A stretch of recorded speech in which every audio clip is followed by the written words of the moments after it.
First Steps in the Higher Life. Step 10. From James Allen's book, Out from the Heart. My name is Steve Van Eiderstein. And welcome to the Narrowing Path, Walking the Spiritual Walk. There we are. We've made it to step 10 out of the 10 that James Allen has listed in the book for us. And it's been quite a journey. I hope you all have enjoyed it. I'm excited to go through this one. This is a very powerful last step. This is the last step of the last lesson of the 10, right? James Allen broke it into 3 different lessons. First was discipline of the body. Second was discipline of speech. Third was discipline of inclination. And this third one's had 3 steps. First being unselfish performance of duty. Second is unswerving rectitude. And now today's, which is unlimited forgiveness. Sounds like a great one.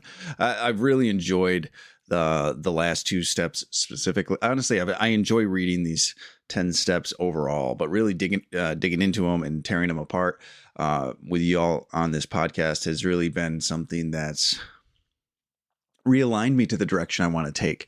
And these last 3 have really been impactful in my life actively today, not just in the past implementations of it, but actively today is this rereading and this rediscovering of these has really resonated with me deeply. So I hope y'all have found the same for you, and you found it beneficial for you and your own spiritual journeys. So I want to thank everyone for the likes, for the subscribes, for the follows, for the shares, the comments, everything. I like all the feedback, regardless of what it is. I appreciate it.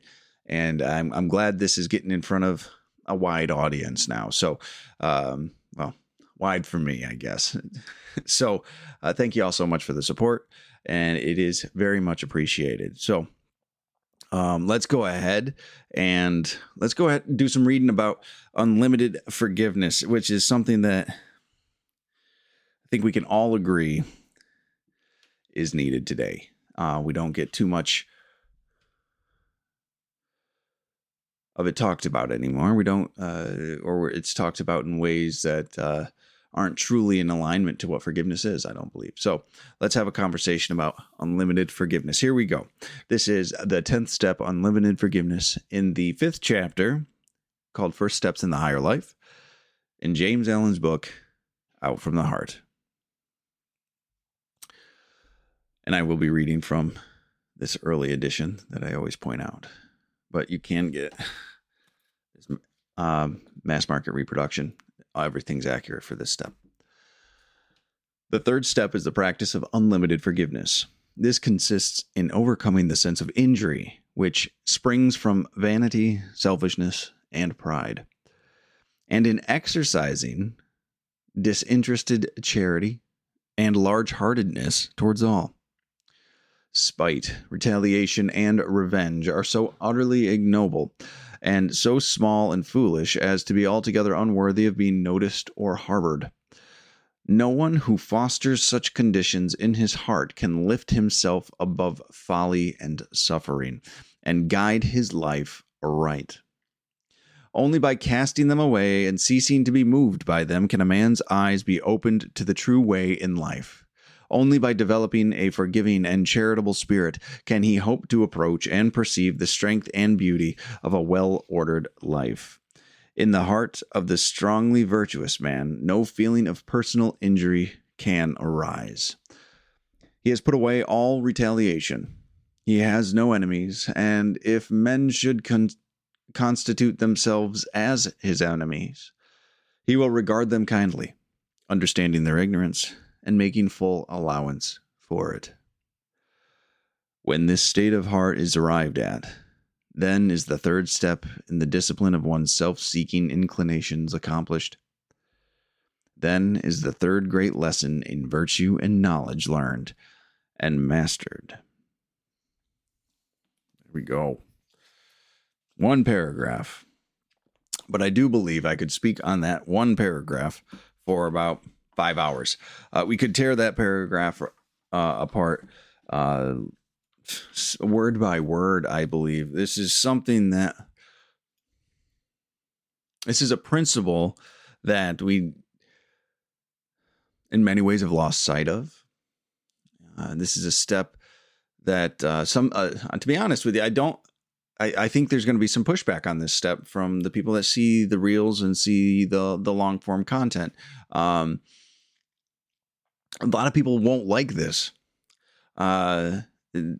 They will not agree with this forgiveness concept, at least not immediately. Maybe after some thought or some input or some new information, they might change their minds. But this unlimited forgiveness concept is oftentimes construed as a weakness by many, and that it's something that just puts people in a position to be taken advantage of or anything like that. And people just want to hold on to their opposition to this sense of or to this practice of unlimited forgiveness. So this is a step I've had to put a lot of effort into. Let me tell you, this is something that I have had to intentionally practice. And it was I've changed a lot because of it. It's been something that's been repeatedly life-changing. I can't say it's just been a singular life-changing thing. Every time I find a place that I need to practice this concept of unlimited forgiveness, this principle or step of unlimited forgiveness, it changes my life again. Those old ideas, those old resentments, those old grudges that I've held on to for so very long, to practice forgiveness in those moments and understanding and compassion has changed my life for the better. And many times over has it happened. I didn't realize how chained down I was because of my past resentments and hurts. It was difficult for me to actually apply it because that means I had to let go of my anger and my self-pity. Because you can't be angry, resentful, maybe is a better way to say it, and practice forgiveness. You can't be sitting in the seat of the perpetual victim and practice forgiveness. They don't mesh. And I loved both of those seats. I loved being angry. I loved being in self-pity because it was just, it released me from a sense of responsibility that I had to take accountability for my own life. I liked to be the victim.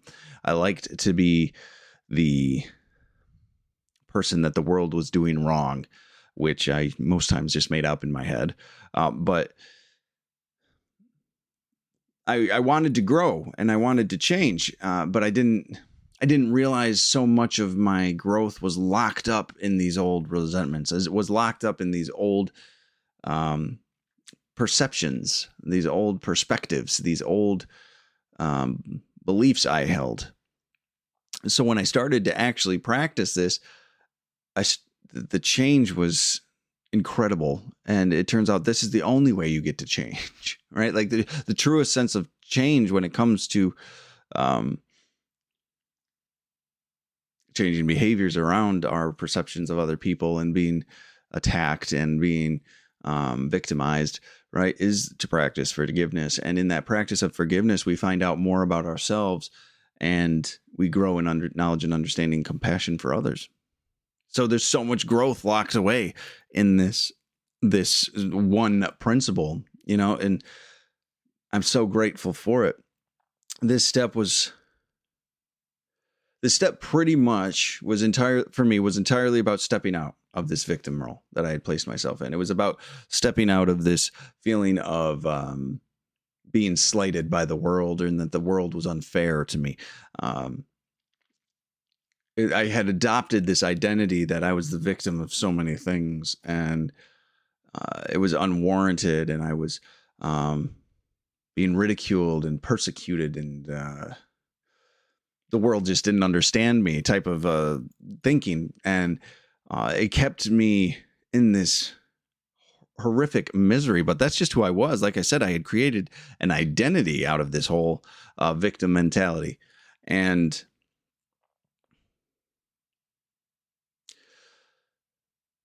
Forgiveness told me I had to let that identity go. Forgiveness told me that I had to change how I engaged in the world, and how I viewed the world. Forgiveness told me I might be the problem at the end of the day. And that was hard for me to stomach. That was hard for me to swallow. So let's go ahead and we'll get into this line by line. And it opens up with really powerful first couple of sentences here. I mean, the third step is the practice of unlimited forgiveness. This consists in overcoming the sense of injury, which springs from vanity, selfishness, and pride, and in exercising disinterested charity and large-heartedness towards all. Okay. Lot in those first two sentences. There's a lot of principles, and there's a lot of practices, or there's a lot of ideas, maybe is a better way to say it, in these first things he leads off with. He starts strong, doesn't he, James Allen? So it's let's just do the first one. Let's start with the description of what we're talking about, that we need to practice unlimited forgiveness with, or how that looks. And he says it's the overcoming. So the sense of injury. Overcoming the sense of injury. Now, James Allen was very particular about the words he used. James Allen was intentional about everything that he wrote. It had a purpose. It was not to be conflated. It was not to be misunderstood or misinterpreted. He wrote it exactly how he wrote it, because that is exactly what he meant. And he said, overcoming the sense of injury. Now, he doesn't say overcoming the injury. He says the sense of injury. The perceived injury is what he's talking about. So instantly, he's correcting perspective right there. The perceived injustice, the perceived attack, right? Forgiveness is overcoming what we have perceived to be an attack about us, that is because of us, that is everything to do with us, right? These are things that affect our ego, our sense of self. These are things that affect the way we're perceived in the world, right? This is something that we take these things personally, right? The sense of injury, we take it personally. But when someone else would have been like, what this means is someone can say the same thing to two different people. One person will take it personally, one person won't, right? So that means that there's a set of beliefs and a set of understandings, and the one that took it personally, that the one that did not take it personally does not have, right? Because words in that way can only hurt you if you let them in, right? If you let them touch in something in you, if you let them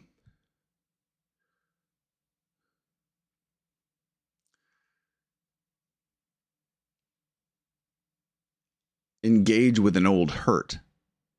Excuse the pause there. I was trying to word that correctly. And so that's what it means to be taking it personally. That's what it means to say, hey, this is really upsetting me. I took offense to this. I took it personally. It's hurt my feelings, right?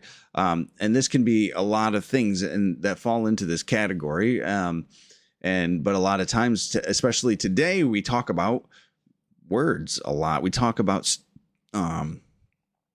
just the way people speak, and we take things personally so easily. And some people honestly wait to be offended. Like I've said before, some people intentionally do this. They take things personally on purpose to justify their victimhood position. They might do it to dismiss an argument because it personally offends them, right? And discount or trying to distract or detract from the actual conversation that's happening. So those are perceived hurts. Those are things that because of the way we've interpreted them, we've taken on a sense of injury from them, right? That it's about me, that it's personally about me. Now, and these moments we take things personally usually come from, Alan says, springs from the following: vanity, selfishness, and pride. Those three things: vanity, selfishness, and pride. Now, those are some pretty significant character defects, some significant sin if you're of a Christian persuasion, right? Some significant problems that we carry with us. And these are all things that are about how we look to others, how we perceive ourselves, or things that we might want, or things that we believe, right? So these perceived hurts, when we get this sense of injury, it crosses one of our unhealthy beliefs or unhealthy behaviors, right? Or unhealthy characteristics, maybe is a better way to say it. Because if it didn't, it wouldn't seem to hurt us in that way, right? This is this is the same principle. There's not principle, but same understanding that like an insult only works if it's applicable to you. Right? If an insult only works if it enters into you, and it touches an insecurity that you have or a fear that you have, because if it doesn't elicit a reaction because of your own personal beliefs about yourself, then it falls short, it falls flat, it has no impact. Right? So, these perceived injuries that we get from the words other people say really are telling about us. And I know this will not be a necessarily well-received statement, but this also extends to physical harm as well. I'm not going to sit here and list out the ways, but pretty much all physical harm falls into this category, because even though it's something that's been done to you, even though it's something that has had an effect on your personal life, right?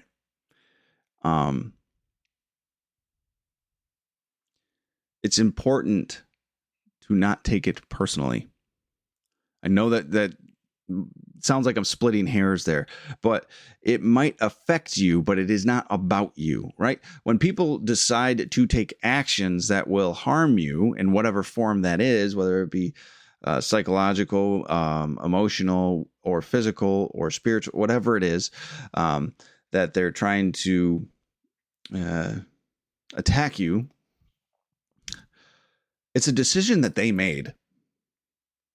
Now, it might have centered around you. It might have been their justification of it because of something you might have done in the past. Like, there might have been a lot of you involved in their decision, but the reality of it is always their decision, right?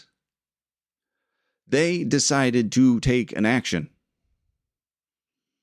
They are fully responsible for that. So it might have affected you personally. You might have been victimized, but it is not actually about you with their decision.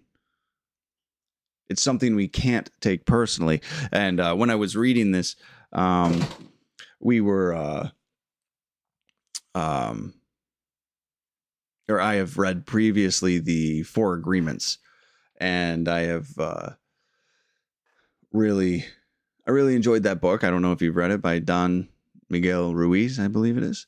And and it's about 4 principles you can practice in your life. Maybe I'll do that on this channel at some point, because it was very helpful to me. But it was one of his rules is don't take anything personally, right? Which is what James Allen's leading off with here. He expands a little bit more on it, but that book really helped me understand that every decision that someone makes, whether it's an action they take, a word they say, a thought they think, right, that is about them. And it has nothing to do with me, right? Now I might have said things that could have been provocatory, or I could have said things that I didn't know were upsetting to them. They might have taken something personally that I didn't mean to be attacking, right? Like they could perceive a whole lot of things, but then they take the full responsibility of the decision of what they're doing at that point. And this practice of not taking something personally, regardless of what it is, helps you not get stuck in the self-pity, helps you not just stay in this victim role of, hey, this is something, I don't know what I did to deserve it, or why are they attacking me? What's wrong with me? All of those questions are just a short slide into self-pity. They're a short thought away from this victim stance that we can so easily meld ourselves into. So when you practice this, and what James Allen is leading with here is this overcoming a sense of injury, which springs from the vanity, selfishness, and pride, right? Because even if it's an unwarranted attack that causes serious physical, psychological, emotional, mental, whatever, spiritual harm to you, right? It is, it affects your pride, right? Because you're saying, what did I do to deserve this? Why is the world picking on me? Whatever it might be, right? Why? All those why questions that most of the time never get answered. That is something we can work around today. That is something we do not have to get stuck in, even though we would like the answers, even though we would, we call it closure. But closure truly doesn't come from somebody else. It comes from our understanding that when they made the decision to do what they did, it was for their own reasons, their own motivations, and their own fears and insecurities, or drives, maybe is a better way to say it, their own drives. And unfortunately, we've become the recipient of those sometimes. But that ability to not take it personally gives us a lot of power back. So I know what I was just talking about might be difficult to hear, and there might be some adamant objection to it. I understand that, but I do believe it. It's freed me from many things. It's freed me from a very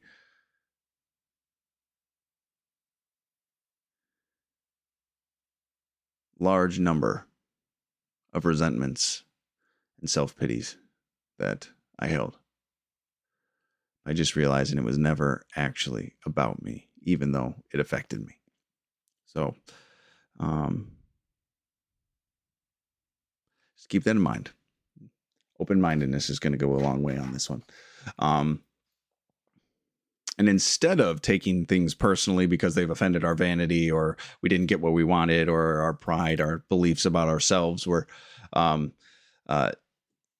slighted or overstepped, we're supposed to exercise disinterested charity and large-heartedness toward all. So we're supposed to be loving towards these people instead. We're supposed to be loving toward them. We're supposed to exercise disinterested charity, meaning a state of compassion and understanding to all those who might try to offend, to all those who might try to impact us, right? So instead of this, feeling this hurt and then getting resentful and letting that control us, we're supposed to practice disinterested charity, as in a pan application, a complete application, disinterested, not like, oh, a little over here and a little over here, but a disinterested charity. Everybody gets it. Every single person, every single thing, every single institution, every single concept, right, gets disinterested charity and large-heartedness. So we're in this purification process, remember, of our hearts, and we're supposed to be practicing this loving perspective, right? And we're supposed to be loving all of those we come across. And this is one of the biggest practices of it, is this unlimited forgiveness.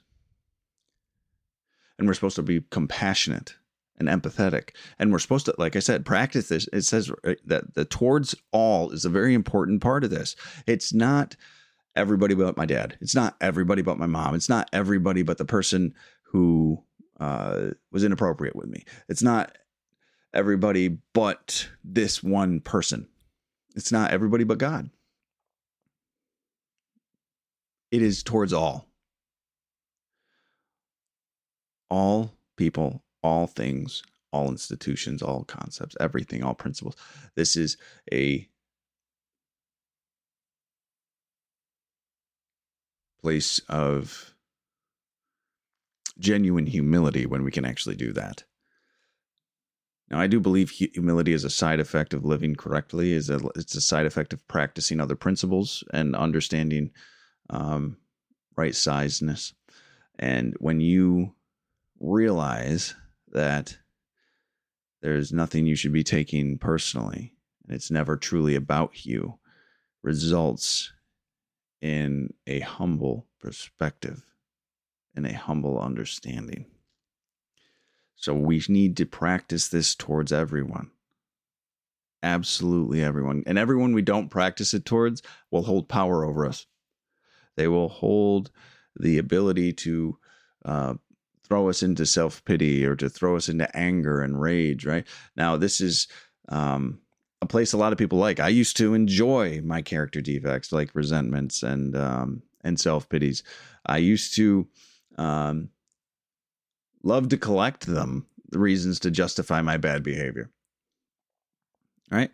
It's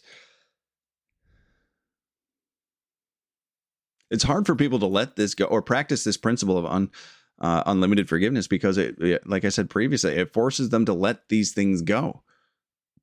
It forces you to get out of the victim role. And I didn't like to do that. So I wanted to pick and choose who I would be forgiving with whenever I thought it was appropriate to forgive somebody because the resentment didn't serve me like I wanted it to serve me, or that person was better off as a friend than someone I hated, right? I practiced forgiveness. But when it was something that I felt served me and justified my anger and frustrations, right? Then suddenly, I'm going to hold on to that one. I'm not going to practice forgiveness with this person. They don't deserve forgiveness, was what I would say to myself.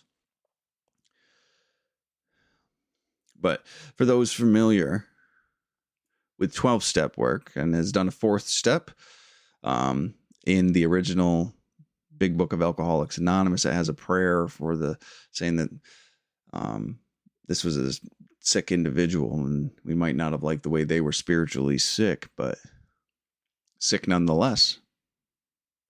And how can I help them? That's the same practice that we're talking about here. That is the same correct perspective that James Allen is getting at here, is this unlimited forgiveness. Like, this is a human being that's fallible, that has problems, and they are doing things because they don't know they don't have to do that. They feel like that's the only way they can survive, right? It's not about me. It's just how they are. That's how they were raised. That's how they fought through their world, whether we like it or not.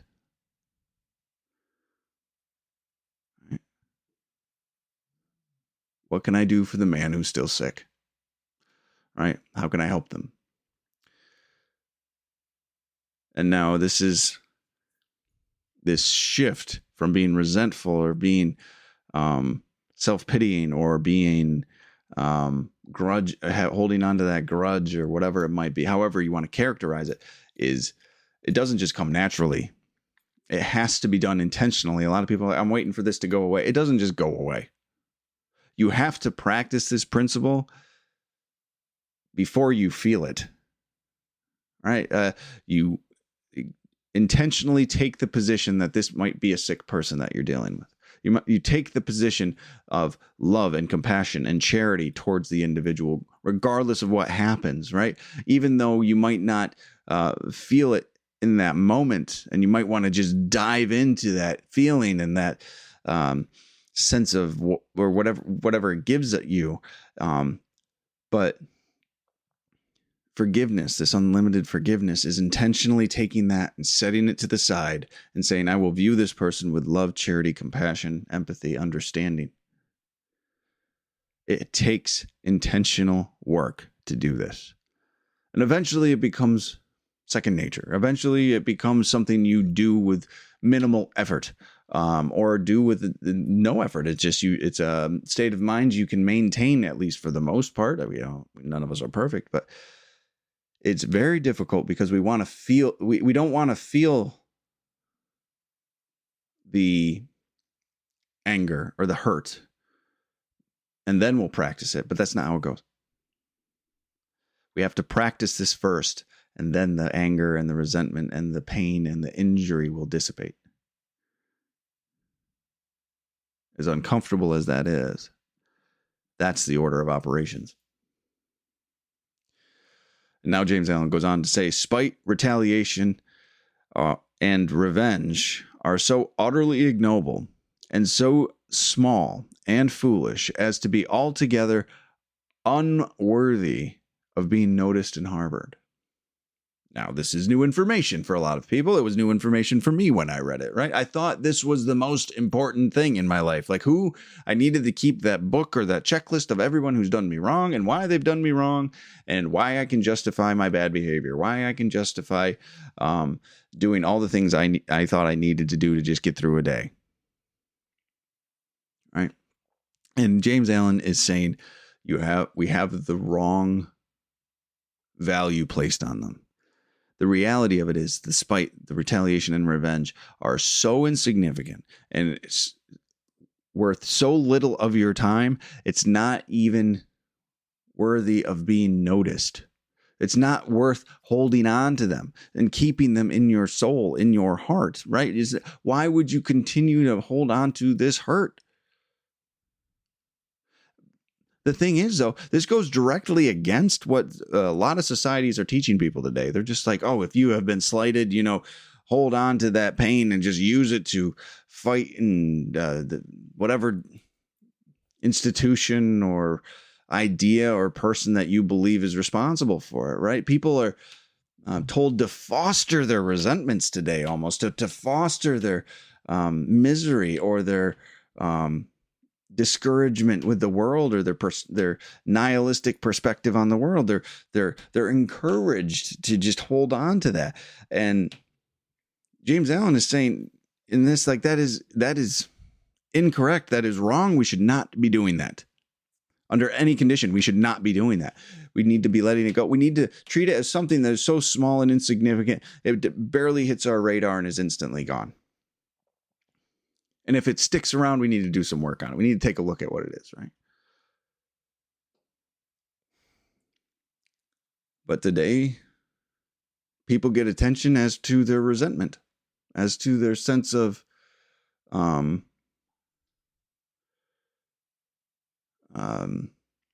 being a victim, right? People get online and they'll post it and they'll get these encouraging, these people to co-sign it and to encourage their behaviors, right? To say they're justified in what they're doing and they deserve to retaliate. They deserve to harm somebody else. They deserve to do these things. And it's never warranted. It is never justified. It is never okay to do that. We get this desire to get back at people. And when we feel like we've been honestly wronged and we have a justified resentment is what we'll call it, though no resentment is truly justified, it gives us this false sense of power and this false sense of superiority. And people love that. I loved it. I felt powerless in my life. So when I got given the opportunity to dig my nails into a resentment and feel like I was justified in this anger was a good anger that made me feel powerful and made me feel better than them because I could judge them for the wrong they did to me. And I felt way up here instead of way down here, right? My insecurities just drank in that anger. And let me tell you, anger can be just as or even more so intoxicating than any drug or alcohol. Anger can make people believe a lot of bad ideas. It can allow people to feel like they are justified for taking really horrible action towards other human beings. Anger is a poison that'll just rot in your soul when you hold on to it. Anger should never be more than fleeting. Because if it's more than fleeting, you're holding on to it because it's doing something for you. It's letting you feel self-pity, or it's letting you feel justified anger and rage. And neither of those are good, because you're just looking for a feeling of power and a sense of control. Or at least that was my story. I should keep that on the eye. But that's why I used it. That's why I do not hold it. And when it flares up, I take it very seriously. I address it when it comes up, because it doesn't serve anyone well. Alan is telling us that it's completely unworthy of our time, our attention, and our energy, and that has been my direct experience. None of these grudges, resentments, justified harms, I thought were justified harms, was worth my time. All it did was control me. And we don't like this because we would rather stay in resentment and get that emotional reward from it. But he is right. The more we focus on it, the more anger we hold over it, the more power we give it. The more we are spiteful or we want revenge, the more we obsess about it. The more we feel the severity of an injustice, the more the obsession will grow. And we'll keep looking for clues. We'll keep looking for all of these flags that it was really what we thought it was, or it might have even been worse than we initially realized. And we'll just hold that, and then we'll keep gathering. We'll build a case against somebody or something or some situation, right? This confirmation bias is just in full effect, and we're just going with it. And this obsession is growing and growing and growing. And then that obsession allows us to justify these bad behaviors. It becomes such a limiting thing. It becomes a lens we view the world through. It becomes something that colors every frame of our life, because we've given it time, energy, and attention when it didn't need to be. And we've let that resentment dictate so much in our life. And he says here, no one who fosters such conditions in his heart can lift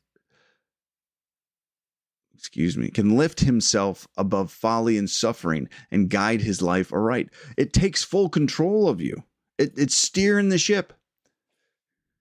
You lose yourself in these things. And the fostering of a resentment and the unwillingness to practice forgiveness is giving our power away to somebody else, to something else, to some situation that happened in the past. We're letting a past event still dictate our behavior and our emotional stability in a moment, right? It has control over us, even though we're trying to fight back against the control. We're trying to find justice through our own rage and self-pity. But the reality of it is, we're giving it more and more of our spirit, more and more of us we're giving over to it. And these things hold us down.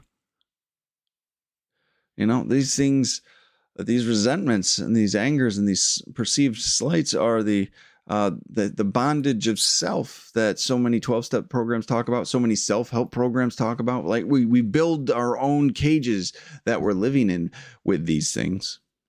When we limit our own growth, we limit our own lives with these things, with these old perspectives, with these old beliefs, with these fostered resentments.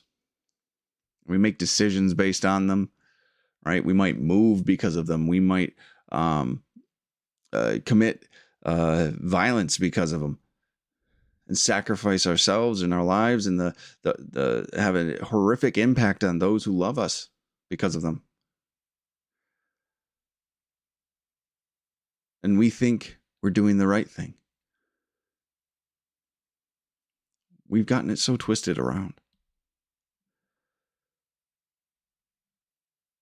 And he says at the end of that line that we can never guide his life aright. Because we don't see the world properly. We don't see the world through an unemotional view. And it isn't saying emotions are bad, but you shouldn't feed them when there's damaging. You shouldn't use the emotion to guide your steps, because it just will lead you into this path of suffering and ill-informed decisions. That was my direct experience. I was very emotion-driven before I got into recovery, before I started this spiritual journey. It was very difficult for me to make objective, realistic decisions that were based in logic and reason.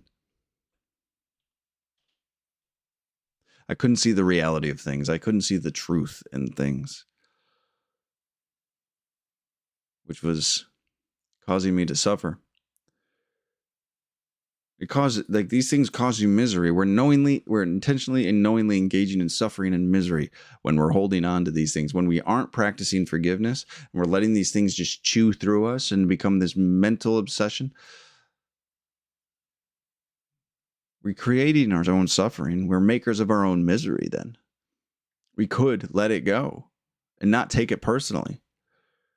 And that doesn't mean you don't take appropriate action, but take appropriate action should one be warranted.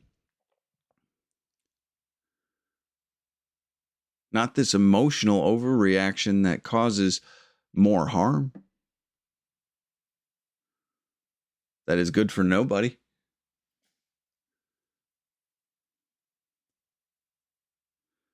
We'll suffer because we want to be vindicated or to change the past. And neither of those can change, but you have the power to change your perspective. And that's such a huge thing. That's where the power actually lies. To be able to say, I won't take this personally anymore. It was difficult for me. So let's go into the how James Allen says we need to be. So only by casting them away and ceasing to be moved by them, these are the perceived slights, can a man, the resentments and all the other stuff we've been talking, all those names I've used for it, right? Only by casting them away and ceasing to be moved by them can a man's eyes be opened to the true way in life. Only by developing a forgiving and charitable spirit can he hope to approach and perceive the strength and beauty of a well-ordered life.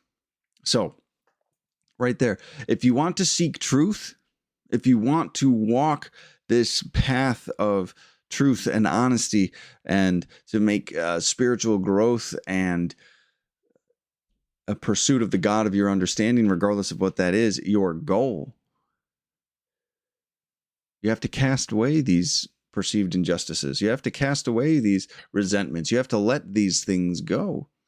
And don't let them affect your peace anymore. Right? People say we give away our peace. I believe that by someone's offhand remark. They've gone about their business, their life. They don't even know they're living rent-free in my head, as they say. So casting them away and ceasing to be moved by them. Don't let them drive your actions anymore. Take actions that are the right, pure, and true actions, not the ones that you think are justified because of what you've been through. What is right will always be right. Sometimes we just don't like it, and that's okay.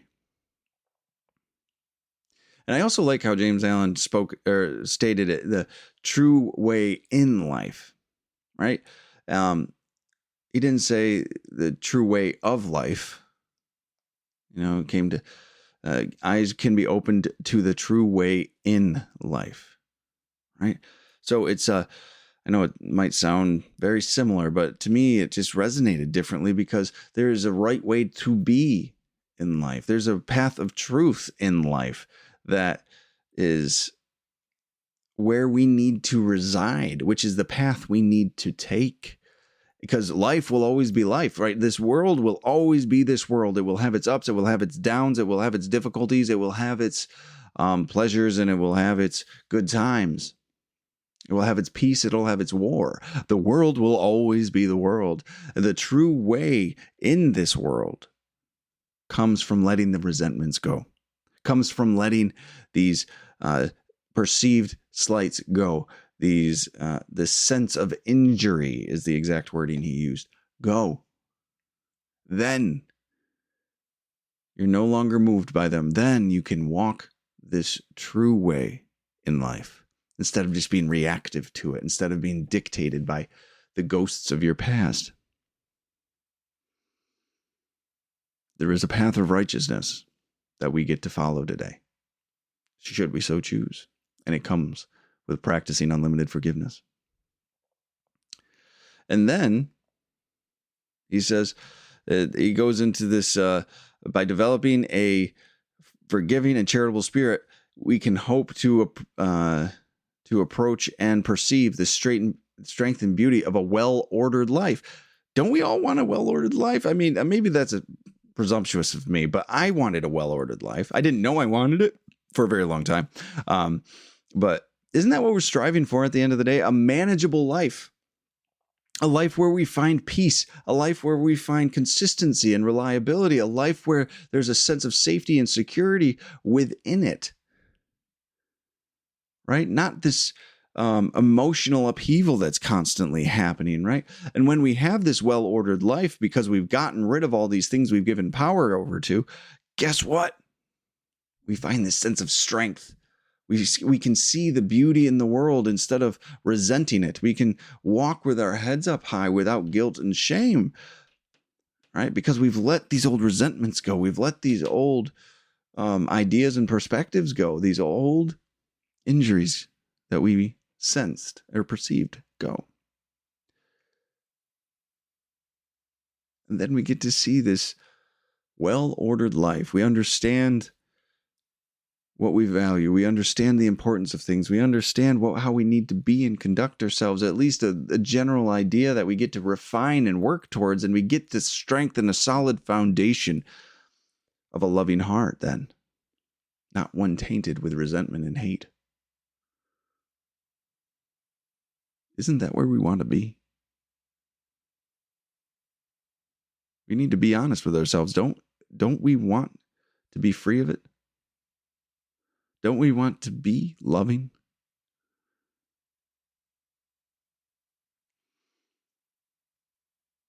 Some of us might realize we enjoy it too much. It does too much for us. We're not ready to let it go. I understand that. But I hope, for your own sake of freedom, that you give yourself the opportunity to find peace. It's changed my life. So he then goes on. Like I said, this is going to be a long one, guys. I apologize. James Allen then leads into, in the heart of the strongly virtuous man, no feelings of personal injury can arise. Now, remember what this whole chapter, well, really what this whole book's about is the purification of the heart. The book's called Out from the Heart, right? So the purification of the heart, the loving intention of the heart, which then drives the mind, which then the mind drives the body, right? So we're trying to go back to the source and purify the heart through the way we behave, and then to change our thinking so we can have a permanent change in perspective, right? So the virtuous heart, the one that's taken all 10 of these steps that we've gone over, including this one, and is taken them into himself and is practicing them on a daily basis, results in a person that no feeling of personal injury can arise. What a freedom that is. What a beautiful sense of freedom that is. That no sense of personal injury can arise. Never taking anything personally. Never getting our feelings hurt from this again. Or our ego bruised or our pride stepped on. What a beautiful thing that is. What a beautiful potential that would be to entertain. To become such a virtuous person, that to have such a right understanding that we give none of our power away to somebody else again. That we give none of our peace of mind and our serenity to someone else to give back to us. That we just own it and we hold it for our own. It's an incredible feeling when I can be right there, where nothing bothers me, where people I know are just being people. When I have a right understanding and a right perspective, I do not get riled up. And he chose an important word in that statement, right? In the heart of the strongly virtuous man, no feelings of personal injury can arise. It does not say it won't, or it shouldn't, or that I'll be able to handle it appropriately when it arises. It says no personal injury can arise. That sounds idealistic, I know, but I do believe it's possible. I believe I get moments of it, to be honest with you. I believe I get opportunities to embrace that as I remain steadfast in my principles and my understanding and my perspectives, right? It comes from a true understanding of perspective and a practice of this unlimited forgiveness, having that charitable understanding that what is another individual is doing is not about me. It is always about them. And when I can hold on to that, nothing can cause me a personal injury. Nothing can cause me resentment. Nothing can cause me to take things personally because I have correct perspective. It's impossible for it to. That's such a powerful word that he used. He didn't say shouldn't. He said no feelings of personal injury can arise. That is such a true sense of freedom. Not worrying about who's going to upset you or who's going to step on your toes today or who's going to insult you or come after you or try to degrade or belittle you. You can walk through life confidently. And that is an amazing thing. And then he goes on to say he has put away all his retaliation. So there's no urge to strike back. And has no enemies. What a statement. He has no enemies. So he doesn't want to strike back at anybody. And he has no enemies. He has no hatred in his heart for anybody. He has nobody that he wants to target, right? And if men should continue themselves if men should constitute themselves, so they claim that they are the virtuous man's enemy, he will regard them kindly, understanding their ignorance and making full allowance for it. Wow.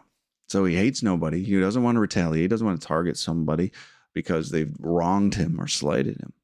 And if somebody views him as such, he allows them to, right?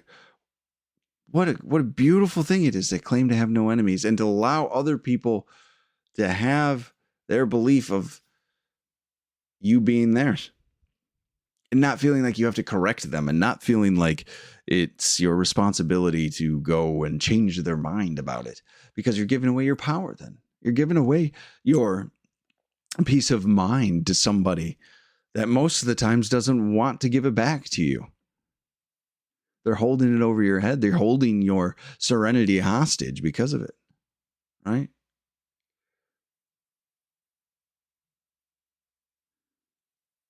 the freedom that comes with that, to not focus on it, to not daydream about it, to not obsess about it, to not hunger for the anger, the power, that rush that it can give you, is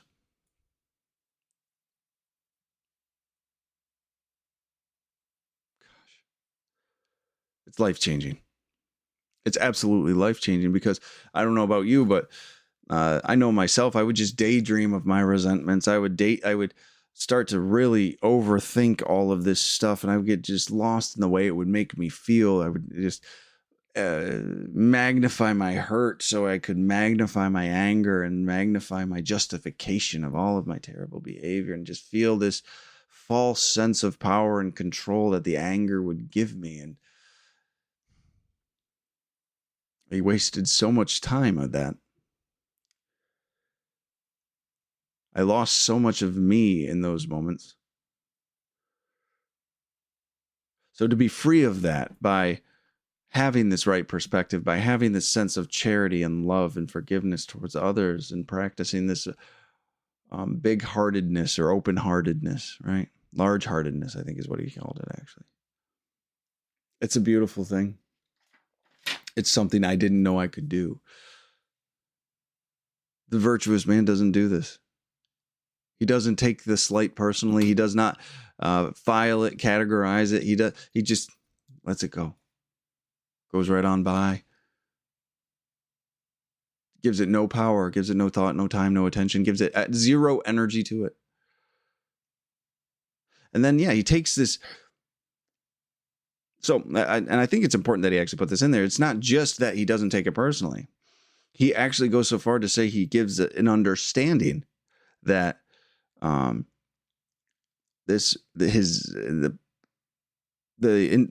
individual or the organization that is referring to him as an enemy actually has a wrong understanding of things, has ignorance about the true orientation and perspective on life, has they actually must be suffering for them to claim this. That perspective stretches into this beautiful thing where he allows someone to be exactly who they are, and actually has some practice of pity for them, to say that is a painful place to be. They are causing themselves personal injury. They're stopping their own personal growth because of this. And I do want to make sure I say this isn't from some spiritual hilltop of self-righteousness or spiritual self-righteousness, right? And judgment. It's a true practice of compassion and charity and understanding. It's not the virtuous man saying, I'm better than the other. It's the virtuous man saying, I hope they find peace. I hope that they let go of this suffering from this idea that they have. Because all it is pain, and it will guide them to behave and act in ways that are really, truly harmful. So it's not this, aha, I'm better than them. I'm up here, they're down here, right? It's this, I see them. I understand where they are. I understand them. I understand that there's some piece of this that they're missing. And I hope they figure it out. Because the virtuous man has found freedom from all of that. The virtuous man, through an act of love and a loving heart, would want that freedom for them as well. And that's a heck of a thing. So he also just talks about how he allows them to have it too. He gives them the space. He doesn't go preach to them, condemn them. He doesn't say they need to change the way they are. He allows for it. And should, maybe given the opportunity, if invited to do so, he would share such information. But not injecting his own will into this. He allows for it. He allows people to have their journey, which many have allowed me to have mine.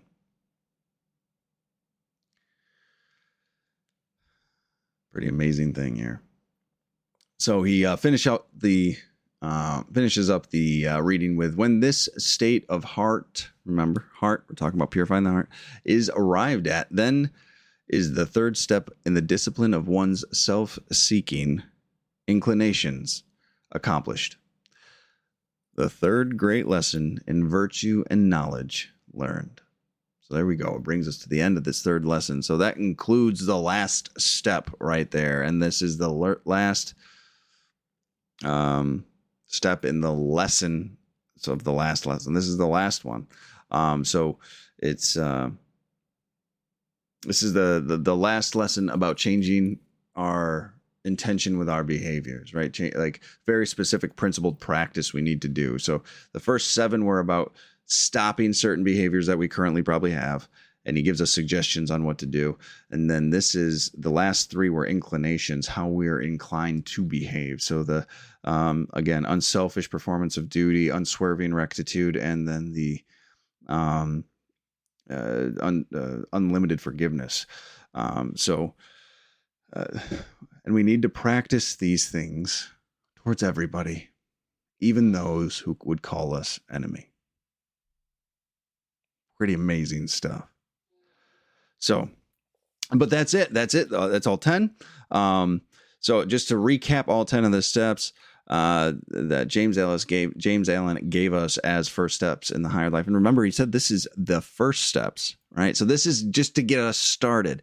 The first lesson was 2 steps long, and it was discipline of the body. It was about indolence and self-indulgence. The second lesson, which had 5 steps involved with it, was about discipline of speech, which he talked about slander, gossip and idle conversation, abusive and unkind speech, levity and irreverent speech, and then captiousness or fault-finding speech. And then the third lesson, which we just finished up with, unlimited forgiveness, was about discipline of inclination and included unselfish performance of duty, unswerving rectitude, and unlimited forgiveness. Each one of these has their own episode on this podcast, and I encourage you, if you missed any, go check them out. James Allen's a fantastic philosopher, writer, and really is giving us some definitive ways to help grow ourselves spiritually, which I'm eternally grateful for. So I hope you found these 10 steps beneficial. I know I have, going through them with y'all. So thank you so much for joining me on this journey. I will do one more episode on this series, because there's 2 paragraphs that James Allen ends these 10 with that I wanted to do an episode on. It's just kind of a summation of some encouragement and direction that James Allen gives us, and some more rewards of living this way that'll come if you just maintain your intention to practice a spiritual way of living. So there will be one more episode on this, just to wrap this whole thing up with a conclusion, and I'm looking forward to it. So I hope y'all have enjoyed this as much as me. Please like, subscribe, follow, share, comment, all of the good stuff. I do appreciate it, and thank you for the support. So next week, we'll maybe even talk about a little bit of what we're going to be doing next too. So thank y'all so much, and until next time, thanks.